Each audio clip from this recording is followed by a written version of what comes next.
교회 안에서는 모두가 다 하나입니다.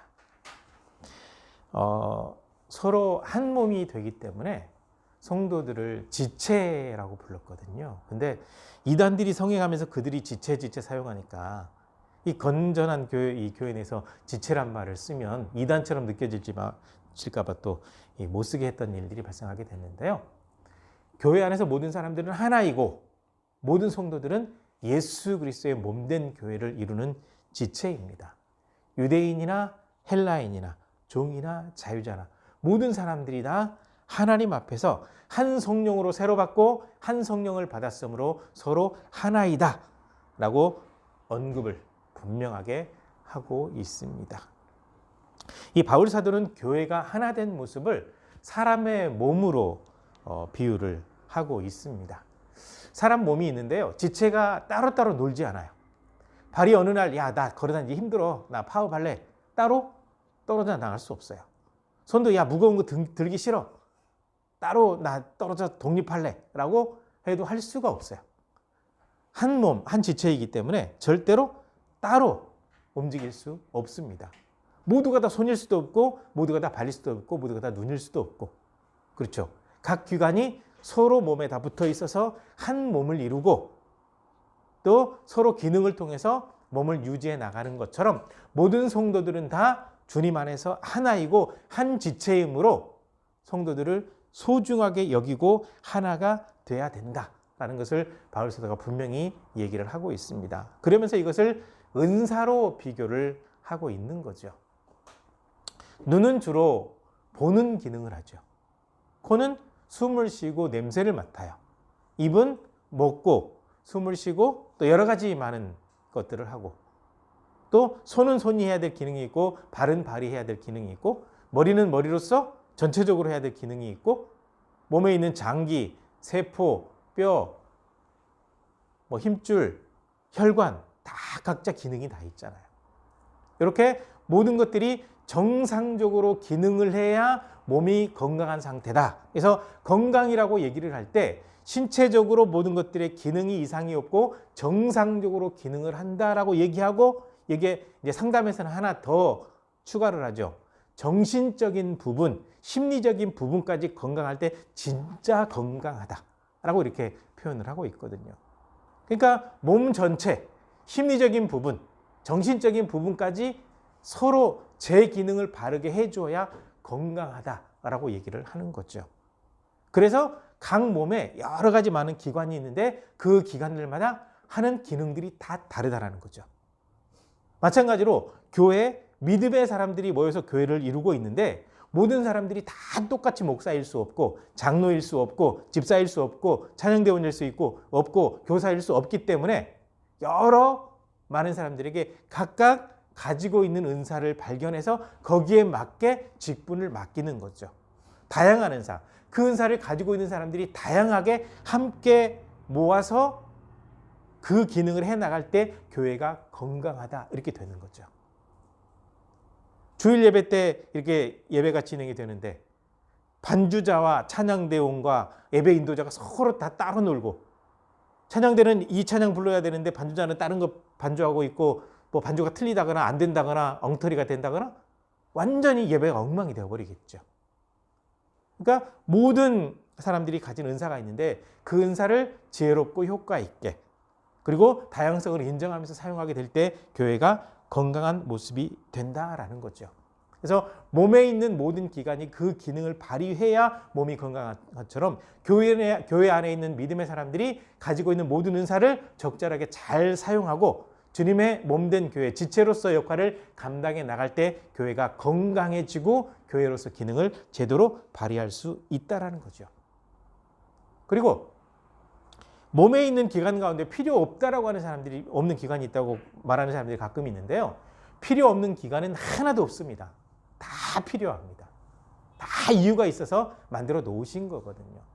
그리고 우리 몸 가운데 오히려 약하다고 생각하고 쓸모없다라고 하는 부분이 만약에 문제가 생기게 되면 굉장히 힘이 들어져요. 마찬가지로 교회 내에 있는 모든 분들 한 분 한 분이 다 소중하지 않은 사람이 한 사람도 없습니다. 그리고 몸의 어떤 기관 부분 하나가 아프게 되면 몸 전체가 아프게 되는 것처럼 어디 한 군데 성도들 가운데 문제가 발생하게 되면 교회 전체가 힘들어지는 거예요. 서로 한 몸이기 때문에 그렇습니다. 그러므로 이 다양한 사람들이 모이고 다양한 이 은사들을 가지고 있기 때문에 서로 다양성을 인정할 필요가 있고 서로 교만할 필요가 없고 어떻게 하면 좀 더 유익하게 살아갈 수 있을까 이 생각을 할 때 교회가 건강해지고 하나님께서 원하시는 뜻을 이루어갈 수 있는 거거든요. 특별히 하나님께서 은사 주신 목적을 분명히 언급하고 있습니다. 교회가 교회다운 모습이 되도록 하기 위해서 덕을 세우기 위해서 유익을 주기 위해서 은사가 필요한 거예요. 그렇지 않고 본인의 유익을 찾는다든지 누구에게 해를 끼친다든지 교만해진다든지 하게 되면 은사는 아무 쓸모가 없어지게 되는 겁니다. 그러므로 모든 성도들이 서로 한 몸, 교회의 머리는 그리스도, 성도들은 이 그리스도의 지체, 이 의식을 가지고 살아가는 것이 굉장히 중요합니다. 그래서 어떻게 하면 이 은사를 잘 사용할 수 있을 것인가? 바울 사도가 그래서 12장, 고린도전서 12장, 13장, 14장에 걸쳐서 은사에 대해서 얘기하고 있습니다.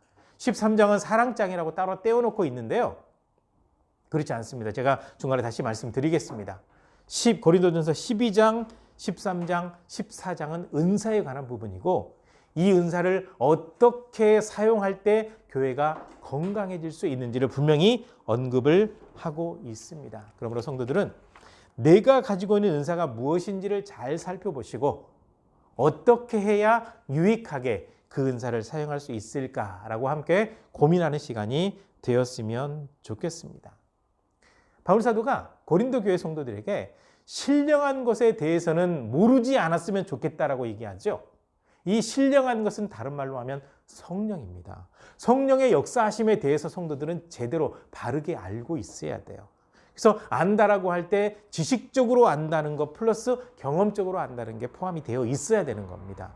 그래야 진짜 아는 거거든요. 적어도 성령 체험, 뜨겁게 체험을 하든지 아니면 몸에 어떤 머리털이 서는 듯한 그런 느낌이 들기도 하고 그냥 말씀을 듣다 보니까 어느 순간 확 마음에 믿어지는 역사, 이 모든 것들이 다 크든 작든 성령의 역사하심이거든요. 그래서 신령한 것에 대해서 성도들이 제대로 알고 있어야 됩니다. 그래서 이 고린도 지역 같은 경우는 예수 그리스도를 알기 이전에는 어두운 영에 끌려가서 우상에게 절을 하고 있었습니다. 근데 바울 사도가 가서 복음을 전하게 되면서 예수 그리스도를 알고 말씀을 듣고 세례 받는 가운데 성령 체험을 하게 돼요. 그래서 굉장히 많은 사람들이 방언 기도도 하고 치유하는 은사도 가지고 있고 다양한 은사를 가지고 있게 되었다라고 하는 사실입니다. 성령의 도우심이 아니면 이 역사가 나타날 수가 없고요. 그 다음에 또 한 가지 중요한 것은 성령의 도우심과 역사하심이 없으면 예수 그리스도를 믿지를 못해요. 그러니까 모든 사람들이 믿을 때 이미 성령을 받았다라고 얘기하는 이유가 무엇이냐면 성령께서 역사하셔서 믿음을 갖게 하셨다라는 거예요.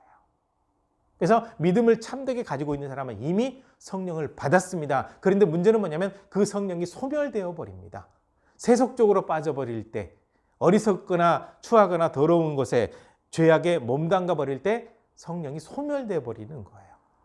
그래서 굉장히 많은 사람들이 엉뚱한 짓 하다가 교회를 떠나고 나쁜 짓 하고 교회 떠나고 나쁜 짓 하고 교회 떠난 사람들 때문에 마음이 상해서 교회 떠나고 성령이 소멸되어 버리기 때문에 이런 역사가 나타나게 되는 겁니다. 그래서 성령의 역사하심이 아니면 그리스도를 주라 시인할 수 없고 믿음을 가질 수가 없습니다. 그리고 성령의 역사하심이 없으면 은사가 나타나지도 않습니다. 그래서 한 성령 하나님께서 은사를 모든 사람들에게 주시는 거예요. 그 은사를 주심으로 다양하게 여러 가지 모든 일들을 감당할 수 있게 하는 겁니다. 이 출애굽기를 자세히 보시면요, 하나님께서 이 1장에서 쭉 보시면 이제 18장까지가 이제 고통 속에 부르짖고 모세가 태어나서 성장하는 게 2장, 부름받는 게 3장, 4장, 이렇게 해서 이제 부름받고 아론 만나고 이렇게 해가지고 이스라엘 백성들을 이끌고 쭉 나와서 홍해 건너서 시내산 앞에까지 딱 갔어요. 그리고 난 다음에 이스라엘 백성들 전체가 듣도록 십계명을 말씀하시고 백성들이 두려워서 하나님의 음성 들으니까 우리가 죽을 것 같아요. 모세 지도자께서 듣고 와서 전해주면 우리가 따르겠습니다라고 하는 순간부터 이제 하나님께서 모세와만 대화를 나누세요. 모세랑 대화를 나누시면서 율법을 다 가르쳐 주시고 너는 이것을 써서 백성들에게 가르쳐라. 그래서 써서 가르쳐요.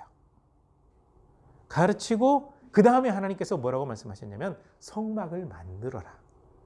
이스라엘 백성들과 함께 움직일 수 있는 성막을 만들도록 해라. 그렇게 해서 성막은 어떻게 만들고 성막에 필요한 기구들은 어떻게 만들고 만드는 뭐 규격, 재료 뭐 다 말씀하시고 이렇게 말씀하셨습니다.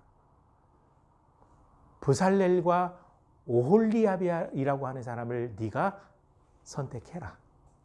특별히 재능이 있어서 만드는 데 뛰어난 사람이다라고 할 때 이 재능이 은사입니다. 성막을 만들 때에도 은사를 가지고 있는 사람. 그러니까 은사를 사용하는 것이 얼마나 중요한지를 예수 출애굽께서도 분명히 보여주고 있는 거거든요. 그래서 다양한 일을 해야 돼요. 교회 내에서는 다양한 일을 해야 됩니다. 그래서 굉장히 다양한 은사를 성령께서 주셨다. 그리고 이 은사를 주신 이유가 무엇이냐? 교회와 성도들을 유익하게 하려고 은사를 주셨다라고 분명히 언급을 하고 있습니다. 그래서 은사, 이 부분에 대해서 좀 더 생각을 해보시고 은사에 대해서 오늘 저랑 함께 짧은 시간이겠지만 함께 정리할 수 있는 시간이 되었으면 좋겠습니다. 먼저 아까 말씀드린 대로 성령의 은사는 굉장히 다양합니다. 어떤 사람에게는 지혜의 말씀을, 그래서 굉장히 지혜가 있어요. 그래서 지혜롭게 모든 일을 잘 끌어간단 말이죠. 어떤 사람에게는 지식의 말씀을, 지식의 은사, 뭐 아주 오래전에 들은 간증 가운데 하나 어떤 분은 시험 준비를 해야 되는데 하나님의 도우심을 간절히 구했어요. 그랬더니 책을 읽으면 그 책이 머릿속에 싹 그대로 통째로 들어가 버려가지고 머릿속에서 책장을 넘기면서 시험 봤다라고 하는 그런 간증도 들어본 적이 있는데 바로 이때 나타나는 은사가 바로 지식의 은사예요. 특히 이 시험 준비하거나 공부하는 우리 자녀들은 지식의 은사를 달라고 물론 하나님께서 주시는 은사이지만 간구할 수는 있거든요. 예, 그래서 지식의 은사. 어떤 사람에게는 믿음을, 어떤 사람에게는 병 고치는 은사를, 능력 행함을, 예언함을, 방언함을, 방언 통역함을 여러 가지 이 모든 은사를 주신단 말이죠. 하나님께서 필요에 따라 이 모든 은사를 주시는 겁니다. 그래서 이 정확한 표현을 보게 되면 각 사람에게 나누어 주신다라고 표현하고 있거든요. 그래서 나누어 주신다라고 하는 것은 무엇이냐면요. 선물을 이렇게 포장해 가지고 선물 주고 싶은 사람에게 이렇게 나누어 주듯이 줬다. 그래서 이 은사는요. 하나님의 선물인 겁니다. 모든 사람들이 다 예언해야 된다. 모든 사람들이 다 방언해야 된다. 이거 말도 안 되는 얘기거든요. 하나님께서 각 사람에게 필요에 따라서 그 사람에게 꼭 필요한 것을 나누어 주신다라는 겁니다. 그래서 은사는 굉장히 다양한데 모든 사람들이 다 일관적으로 받아야 된다. 이거는 성경을 제대로 알지 못해서 그래요. 가끔 방언 못한다고 고민하는 분들이 있거든요. 남들은 방언하는데 전 방언기도 못해요. 방언 안 해도 괜찮아요. 못해도 괜찮습니다. 하나님께서 은사를 안 주신 거니까. 그렇다고 내 안에 믿음이 없는 건 아니잖아요. 중요한 건 믿음이거든요. 은사는 다양한데 그 은사 받지 않았다고 천국에 못 가냐? 그렇지 않습니다. 은사 없어도 괜찮아요. 하나님 앞에 믿음으로 바로 서면 되거든요. 그러므로 모든 은사를 일관적으로 모든 사람들이 다 받아야 된다. 이런 착각에 빠지지 않았으면 좋겠습니다. 은사를 가지고 있어요. 다양하게 가지고 있어요. 다양하게 은사를 가지고 있는 사람들이 모여서 교회를 이루고 교회를 건강하게 이끌어 갈 때 몸된 교회가 건강하게 성장해 나간다라고 이렇게 표현할 수가 있습니다. 그래서 이제 은사 받은 사람들 가운데 선택해서 뭐 사도로, 선지자로, 교사로, 또 찬양대원으로 여러 가지 세우죠. 또 은사를 분류해 가지고 이런 은사 받은 사람, 저런 은사 받은 사람 어떻게 사용할까? 그래서 은사에 따라서 각자의 직분을 맡기게 되면 모든 교회, 모든 일들이 교회와 성도의 유익을 위한 방향으로 진행이 되어지는 겁니다. 그래서 은사의 다양성을 인정해야 됩니다. 내가 받지 않은 은사, 그거에 대해서 잘못되었다고 생각하면 안 돼요. 모두가 다 그것을 받아야 된다고 생각하면 안 돼요. 하나님께서 주시는 대로 그 은사를 받으시면 되는 겁니다. 그래서 다양한 일을 해야 되기 때문에 다양하게 은사를 주셨다라고 분명히 기억을 하셔야 돼요. 그리고요, 은사가 아무리 많아도 사랑이 없으면 아무런 유익이 없습니다. 이게 13장의 내용이거든요. 12장 마지막 절에 이렇게 얘기하고 있습니다. 여러분들은 더 좋은 것을 사모해야 됩니다. 그 길을 지금부터 안내하겠습니다. 라고 하고 13장으로 넘어가요. 원래 성경책은 장절이 구별이 안 되어 있었습니다.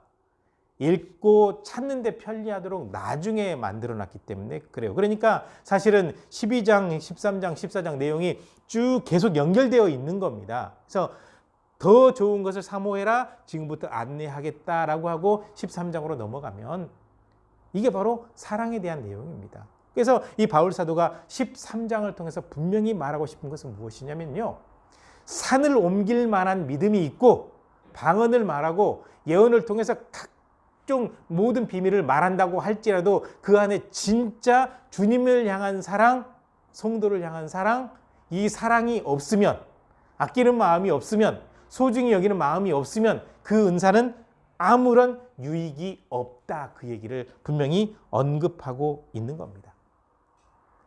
천사의 말을 하고 굉장히 많은 비밀을 알려주고 방언을 하고 능력을 행하고 여러 가지 많은 일을 해도 사랑이 없으면 아무것도 아니다라는 거죠. 그래서 사랑의 이 은사를 받아야 되는 이유가 무엇이냐? 사랑으로 그 가운데 충만함을 받아야 되는 이유가 무엇이냐? 이 사랑의 은사, 이 사랑의 마음을 가지고 있는 사람은 오래 참고 온유하고 인내하고 살펴주고 돌봐주고 여러 가지를 함께 나눌 수 있고 공유할 수 있는 마음, 그런 마음을 갖게 되는 겁니다. 불의 가운데도 가지 않고 함께 기뻐하고 모든 것을 바라고 참고 믿고 함께 기도하면서 살아갈 수 있도록 해주는 근원이 되는 것이 바로 사랑이거든요. 사랑. 그러니까 그 무엇보다도 사랑을 사모하는 것이 굉장히 중요합니다. 왜냐하면요, 지금 굉장히 많은 분들이 은사 얘기하고 은사 운동하고 있거든요. 근데 이 은사가 언제까지 필요할 것 같습니까? 네, 주님 오실 때까지만 필요합니다. 방언도 예언도 다 패하게 돼요. 그때가 언제냐? 주님을 직접 눈으로 맞대고 볼 때, 주님 나라 갈 때, 주님 재림하실 때, 이 모든 은사는 필요가 없어요. 그런데 사랑은 영원합니다. 하나님의 나라에서도 사랑을 나누거든요. 서로 사랑이거든요. 그래서 믿음, 소망, 사랑, 이 세 가지는 항상 있을 것인데 그 중에 제일은 사랑이다라고 언급하는 이유가 무엇이냐? 교회 안에 아무리 설교 잘하는 목사가 있다고 할지라도 사랑이 없으면, 성도를 향한 사랑이 없으면 우리는 꽹가리가 되는 겁니다. 방언을 하고 예언을 하고 병 고치는 은사가 있는 은사자라고 할지라도 그 안에 진짜 사랑이 없으면 그 은사를 돈벌이 수단으로 사용할 가능성이 커지게 됩니다. 하나님 사랑, 성도를 향한 사랑이 없어져 버리기 때문에 그럼 유익이 없습니다. 사랑이 굉장히 중요합니다. 그래서 교회 안에 사랑이 있어야 돼요. 어떤 은사가 있어도 사랑이 없으면 아무런 소용이 없다라는 겁니다. 마지막 시대 말세의 특징이 뭔 줄 아십니까? 진리를 거부해요. 점점점 사람들의 관계가 개인주의로 가게 돼요. 그러면서 나타나게 되는 게 또 무엇이냐면 사랑이 식어져요. 제가 언젠가 한번 어디서 언급했는지 기억은 잘 안 나는데 언급했던 기억이 있는데요. 신문기사에서 이걸 본 적이 있습니다. 이혼법정 앞에서 두 사람이 결혼하고 이제 아이를 하나 낳았는데 아이를 가운데 놓고 부부가 싸우고 있어요. 이혼 도장 찍고 이혼 선언 받고 나왔어요. 그리고 나와가지고 싸우고 있어요. 왜 싸우고 있냐? 네가 데려가라. 네가 데려가라. 안 데려간다. 안 데려간다. 부모 앞에서 그 아이가 버림받고 있어요. 상상이나 할 수 있습니까? 자녀에 대한 이 사랑이 그렇게 값어치가 없었습니까? 그렇지 않았거든요. 근데 지금 이게 점점점 심해져요. 자기가 낳은 자식도 그냥 낳자마자 던져버리는 일이 발생하고 있어요. 사랑이 식어져 가고 있어요. 남녀 간의 사랑도 마찬가지예요. 툭 하면 이혼이에요. 금방 갈라서요. 금방 끝내. 사랑이 식어져 가고 있어요. 근데 교회 안에서조차 사랑이 식어져 버린다고 한다면 세상 풍조에 밀려서 교회도 박살나 버리게 되는 겁니다. 그래서 사랑을 얘기하고 있는 겁니다. 은사에 대해서 쭉 설명하고 난 다음에 더 큰 것이 있는데 사랑이다. 은사가 아무리 많아도 사랑이 없으면 아무런 소용이 없다. 그래서 교회 안에서 사랑이 식어지면 안 된다는 거예요.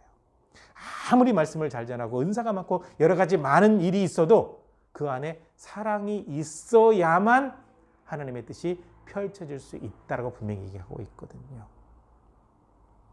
그 다음에 사도 바울은 14장에서 예언의 은사를 특별히 사모하라라고 얘기를 하고 있습니다. 그래서 모든 은사를 사모하되 특별히 예언하려고 하라. 이거 고린도 교회 성도들에게 얘기를 하고 있습니다. 자, 그런데 이제 이 14장 같은 경우는요, 방언과 예언을 이렇게 비교하면서 쭉 설명을 하고 있거든요. 그러면서 이제 방언에 대해서 먼저 얘기를 하고 있는데요. 방언으로 기도하는 거는 공동체의 유익입니까? 개인의 유익입니까? 판단이 잘 안 서시죠? 방언으로 기도하는 것은 지극히 개인적인 것입니다. 방언하면 이 원어적인 의미로 해석하잖아요. 이상한 언어예요. 알아들을 수 없는 언어거든요. 저도 이제 방언으로 기도하는 능력이 있어서 방언 기도를 가끔 하는데, 개인적으로 제가 방언 통역의 은사를 받지 못했기 때문에 방언으로 기도를 해도 무슨 소리인지 저도 하나도 몰라요. 근데 방언으로 기도하는 게 공동체 유익이다? 이거 굉장한 착각입니다. 그렇지 않아요. 이 방언으로 기도하는 것은 하나님과 1대1 관계 속에서 내 기도를 은밀하게 하는 기도가 이 방언 기도거든요. 그래서 방언으로는 절대로 공동체 내 공중기도도 하면 안 된다라고 바울 사도가 특별히 언급하고 있고요. 특별히 고린도 교회 같은 경우는 어떤 문제가 있는 거냐면, 이 가뜩이나 고린도 지역은 여성들의 파워가 세다 그랬잖아요. 예. 그 우리나라 딸만 계속 나면 좌절하듯이 거기는 아들만 계속 나면 좌절해요. 여자들이 저주받았다고. 여성들의 파워가 세기 때문에. 근데 이 아볼로 목회자가 고린도 교회에서 목회하고 있을 때 이 여자들이 방언 좀 한다고 아볼로는 방언을 못했거든요.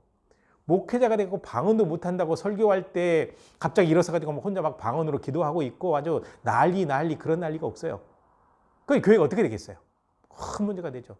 그래서 바울 사도가 여자들은 교회에서 잠잠하라라고 했던 이유가 여성들의 파워가 너무 세가지고 아볼로 목회자가 목회할 수 없는 상황, 남자들이 그냥 기 가지고 살아갈 수밖에 없는 교회답지 않은 모습이 되었기 때문에 그렇거든요. 특별히 방언의 은사를 가진 여성들이 그런 일을 많이 했다라고 분명히 언급되고 있는데요. 아무튼 방언은 개인적인 기도입니다. 비밀스러운 기도입니다. 이상한 언어로 하는 기도입니다. 개인이 기도하면서도 본인도 통역 은사를 받지 못하면 알 수 없는 것이 방언 기도이고요. 가뜩이나 더 위험한 것은 요즘 잘못된 방언들이 너무 많아요. 방언을 가르치려고 랄랄라 룰룰루 하다가 얼얼얼얼 하는 방언을 가르친대요. 그건 정신 나간 겁니다. 거짓 교사입니다. 방언은 은사지 가르칠 수 있는 것이 절대로 아닙니다. 그래서 방언 기도할 때 특별히 많은 사람들이 있는 곳에서 방언으로 기도한다고 한다면 통역하는 사람이 없으면 절대로 기도하지 말라. 개인적으로는 해도 괜찮지만 공중 앞에서는 방언으로 기도하지 말라. 이 얘기를 하고 있습니다. 제가 개인적으로 이 은사에 대해서 굉장히 열려 있어요. 저도 은사 체험을 했기 때문에 열려 있습니다. 건강하게 방언하는 사람도 분명히 저는 있다고 생각합니다. 그런데 가짜 은사가 너무 많습니다. 그러니까 분별을 잘해야 돼요. 저도 뭐 청년들, 중고등학생들 같이 집회하면서 그런 분들 초청도 해봤는데 초청하고 집회한 다음에 아주 제가 땅을 쳤습니다. 제대로 분별을 못하고 불렀기 때문에 엉터리 그런 엉터리가 없어요. 머리 똥똥 두드려보고 영적인 상태를 안 되나요? 미치고 팔짝 뛸 노릇입니다. 무슨 수박 선별합니까? 머리 똥똥 두드려보면 그 사람의 영적인 상태가 보인다고요? 세상에 제가 같이 갔던 교육자들한테 너무 제가 창피해가지고 말도 못했는데 제가 지금 한참 시간 지나서 얘기하는 건데 정말 후회했습니다. 이 가짜가 너무 많습니다. 특히 유튜브 오시는 분들, 선교사 타이틀 달고 있는 분들 조심하세요. 어디서 신학을 공부했는지, 어디서 안수받았는지, 어디서 파송받았는지 없어요. 그냥 혼자 머리에 써놓고 했는지 모르겠지만 혼자 자칭 선교사가 많아요. 굉장히 많습니다. 그래가지고 굉장히 혼란스럽게 은사운동하는 사람들이 많아요. 특히 방언과 관련돼서 그런 은사자들이 너무 많으니까 대단히 조심하시기를 바랍니다. 그리고 방언 사모하시죠? 내가 받고 싶어도 주님 안 주시면 못 받아요. 안 해도 괜찮아요. 달라고 기도할 수는 있어요. 여러 가지 많은 은사를 달라고 기도할 수는 있어요. 그렇지만 주지 않으시면 나에게는 안 주시나 보다. 내 믿음이면 충분한가 보다 라고 생각하시면 정답입니다. 왜? 필요 없으니까 안 주신 거거든요. 특히 방언 같은 경우는 고린도 교회에서도 굉장히 문제가 있었고 오늘날 한국 교회에서도 방언 때문에 굉장히 문제가 많이 있습니다. 잘 분별해야 됩니다. 그리고 이제 바울 사도는 예언의 은사에 대해서 얘기하고 있는데 이 바울 사도는 당시에 예언의 은사를 굉장히 중요하게 여겼습니다. 왜냐하면 이 예언이라고 하는 것은 다른 것이 아니라 하나님의 음성을 듣고 하나님의 말씀을 전하는 거거든요.